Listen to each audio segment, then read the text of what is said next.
पुरानी पेंशन की बहाली के मुद्दे पर आंदोलित सरकारी कर्मचारियों की तरफ से चलाए जा रहे राष्ट्रव्यापी आंदोलन की बदौलत प्रधानमंत्री नरेंद्र मोदी की टेंशन लगातार बढ़ती चली जा रही है और इन सबके बीच पुरानी पेंशन की बहाली के मुद्दे पर आंदोलित सरकारी कर्मचारियों की मांगों के आगे प्रधानमंत्री नरेंद्र मोदी झुकने भी लगे हैं। और सबसे अहम जानकारी निकलकर सामने आ रही सूत्रों के हवाले से कि प्रधानमंत्री नरेंद्र मोदी ने देर रात आला दर्जे के अधिकारियों के साथ एक बड़ी बैठक की। इस बैठक में पेंशन विभाग के सचिव वी श्रीनिवास, कैबिनेट सचिव टीवी सोमनाथन, इसके अलावा वित्त सचिव वित्त मंत्री निर्मला सीतारमण, पीएफआईडी चीफ मौजूद थे। प्रधानमंत्री नरेंद्र मोदी पुरानी पेंशन की बहाली के मुद्दे पर आंदोलित सरकारी कर्मचारियों की मांगों को लेकर के गंभीरता से मंथन चिंतन किया। इसी के साथ प्रधानमंत्री नरेंद्र मोदी ने इस पूरे मामले पर सामंजस्य निकालने की कोशिश की, लेकिन पेंशन विभाग के सचिव वी श्रीनिवास ने बता दिया कि पुरानी पेंशन की बहाली के मुद्दे पर आंदोलित सरकारी कर्मचारियों की मांगों को अगर हम पूरी तरीके से स्वीकार कर लेते हैं और जिसके बिना सरकारी कर्मचारी मानने के लिए तैयार नहीं है, तो जाहिर सी बात है कि यूनिफाइड पेंशन स्कीम का पूरा स्ट्रक्चर ही बिगड़ जाएगा। आपको बता दें कि केंद्र की नरेंद्र मोदी सरकार ने 1 अप्रैल 2025 से यूनिफाइड पेंशन स्कीम को लागू किया था। इसके बाद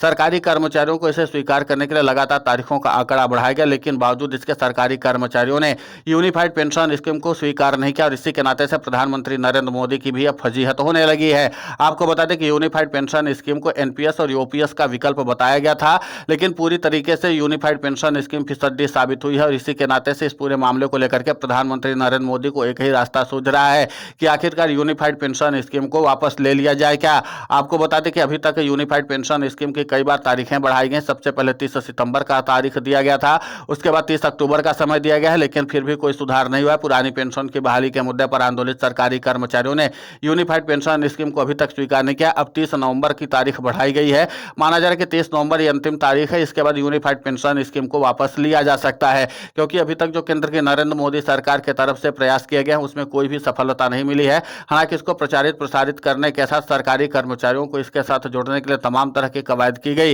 लेकिन फिर भी यूनिफाइड पेंशन स्कीम को सरकारी कर्मचारियों ने स्वीकार नहीं किया है। अब ऐसे में माना जा रहा है कि यूनिफाइड पेंशन स्कीम को लेकर के राष्ट्रव्यापी तौर पर सरकारी कर्मचारी बाइकआउट का आंदोलन चला रहे हैं। इसके अलावा राज्यों के सरकारी कर्मचारी तो इसका नाम सुन के ही भड़क जा रहे हैं, जिसके नाते से राज्यों के मुख्यमंत्री यूनिफाइड पेंशन स्कीम को अपने यहाँ लागू करने में भी संकोच कर रहे हैं कि कहीं यूनिफाइड पेंशन स्कीम को लागू कर दिया तो पुरानी पेंशन की बहाली के मुद्दे पर आंदोलित सरकारी कर्मचारियों का आंदोलन भड़क उठेगा। अब जाहिर सी बात है कि पुरानी पेंशन की बहाली के मुद्दे पर आंदोलित सरकारी कर्मचारी तो सीधे तौर पर एनपीएस और यूपीएस दोनों का पुरजोर तरीके से विरोध कर रहे हैं, लेकिन प्रधानमंत्री नरेंद्र मोदी इस बैठक में तमाम अहम पहलुओं पर चर्चा किए, लेकिन प्रधानमंत्री नरेंद्र मोदी को संतोषजनक जवाब नहीं मिला है। प्रधानमंत्री नरेंद्र मोदी इन तमाम आला दर्जे के अधिकारियों के जरिए इस बात को जान लेना चाहते थे कि आखिर पुरानी पेंशन की बहाली के मुद्दे पर आंदोलित सरकारी कर्मचारी चाहते क्या हैं, लेकिन इसके बावजूद भी आला दर्जे के अधिकारियों ने प्रधानमंत्री नरेंद्र मोदी को संतोषजनक अभी तक जवाब नहीं दिया है। आपको बता दें कि यूनिफाइड पेंशन स्कीम को लेकर के नीति आयोग की तरफ से बुलाई गई सालाना बैठक में भी काफी चर्चा की गई थी और प्रधानमंत्री नरेंद्र मोदी ने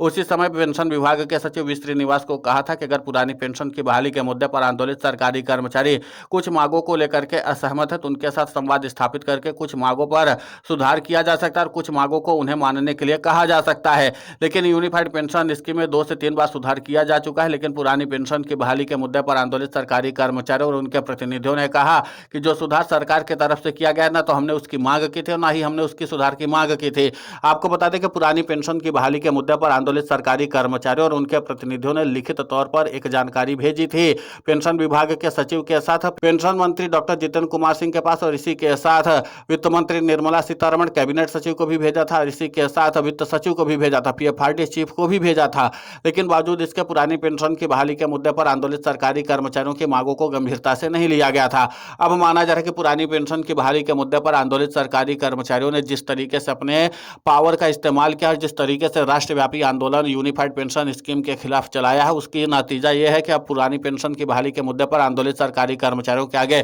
प्रधानमंत्री नरेंद्र मोदी झुकते हुए नजर आ रहे हैं, क्योंकि पुरानी पेंशन की बहाली का मुद्दा अब लगातार चर्चा का विषय भी बना हुआ और माना यह जा रहा है कि इस बार पुरानी पेंशन की बहाली के मुद्दे पर आंदोलित सरकारी कर्मचारी सत्ता परिवर्तन करने के संकल्प के साथ आगे बढ़ रहे हैं और बिहार का विधानसभा चुनाव प्रस्तावित है। बिहार के विधानसभा चुनाव में अगर सरकारी कर्मचारी सत्ता परिवर्तन करने में सफल हो जाते हैं, यानी कि महागठबंधन की जीत हो जाती है और इसी के साथ एनडीए को हार मिलती है, तो फिर पुरानी पेंशन की बहाली के मुद्दे पर आंदोलित सरकारी कर्मचारियों के आगे प्रधानमंत्री नरेंद्र मोदी को झुकना एक उनकी मजबूरी भी बन जाएगी, क्योंकि पुरानी पेंशन की बहाली के मुद्दे पर आंदोलित सरकारी कर्मचारियों ने अपना रास्ता साफ कर दिया कि अगर केंद्र की नरेंद्र मोदी सरकार जिस तरीके से लोकसभा में जवाब दी थी कि वो ना तो पुरानी पेंशन की बहाली के बारे में सोच रहे हैं, ना ही कभी भविष्य में बहाल करने के बारे में सोचने की कोई योजना है, तो जाहिर सी बात है कि पुरानी पेंशन की बहाली के मुद्दे पर आंदोलित सरकारी कर्मचारियों ने भी कहा कि हम अगर पुरानी पेंशन ही चाहते हैं तो हम पुरानी पेंशन के लिए सत्ता परिवर्तन भी कर सकते हैं। और इन सब के बीच प्रधानमंत्री नरेंद्र मोदी ने आखिरकार आला दर्जे के अधिकारियों के साथ बैठ करके वस्तुस्थिति का मूल्यांकन कर लिया है।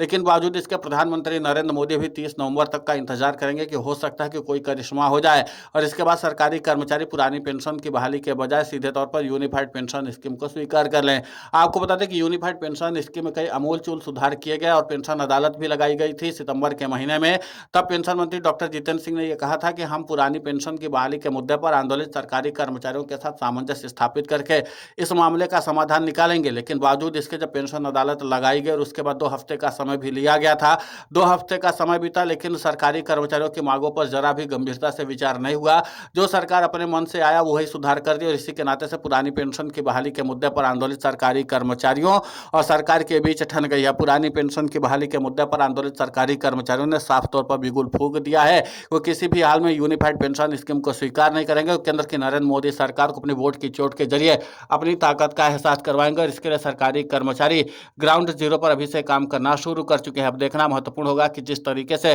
पुरानी पेंशन की बहाली के मुद्दे पर आंदोलित सरकारी कर्मचारियों ने अपने प्रभाव के दम पर यूनिफाइड पेंशन स्कीम का बाइकआउट किया है, अब उसी के साथ पुरानी पेंशन की बहाली के मुद्दे पर आंदोलित सरकारी कर्मचारी क्या एनपीएस को भी वापस करवाने में सफल हो सकते हैं।